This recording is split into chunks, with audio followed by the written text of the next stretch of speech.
Muling pinagtibay ni Pangulong Ferdinand R. Marcos Jr. ang kayang suporta sa pagpapaunlad ng maritime industry ng bansa na kilala sa buong mundo.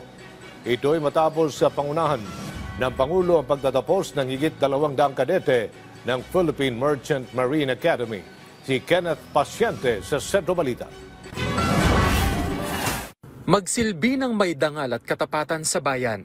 Yan ang naging tagubilin ni Pangulong Ferdinand R. Marcos Jr. sa mga nagsipagtapos sa Philippine Merchant Marine Academy ngayong taon. Ang Pangulo mismo ang nanguna sa graduation ng Kadaligtan Class of 2025 ng PMMA, kung saan 252 cadets ang nagsipagtapos. 144 sa kanila ay may kurusong Bachelor of Science in Marine Transportation at 108 ang Bachelor of Science in Marine Engineering. Ayon sa Pangulo, bagaman iba-ibang landas ang kanilang tatahakin, dapat anya silang manatiling nakaangkla sa patnubay na kanilang natutunan sa loob ng institusyon. Each path is different, but you carry the same compass guiding you towards excellence and service. The seas are rife with danger. It will test you. It will push you to your limits. But above all, it will shape you into the mariner that you are meant to be.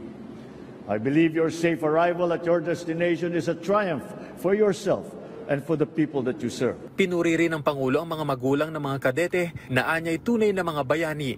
Hinimok din niya ang mga kadete na sa kanilang paglabas sa tunay na hamon ng kanilang tinapos ay manatiling isabuhay ng mga ito ang tradisyon ng kahusayan. Mga kadete, malawak ang abot tanaw ninyo. Dadalhin kayo ng inyong mga barko sa iba't ibang dako ng mundo. Tandaan ninyo na sa bawat paglalakbay, bitbit ninyo ang dangal at pagmamahal sa bayan. Dalhin ninyo ang pangalan ng PMMA, ng Kadaligtan at ng Pilipinas sa bawat pantalan at bawat karagatang inyong tatawirin.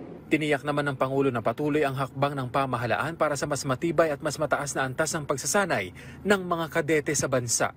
Magkakaroon na tayo ng National Merchant Marine Aptitude Test na susukat kung handa na ang ating mga kabataan na kumuha ng mga maritime courses sa kolehiyo. Bukod dito, binubuod na rin natin ang ladderized maritime education and training program para tuloy-tuloy naman ang pag-angat mula sa non-degree hanggang sa degree program.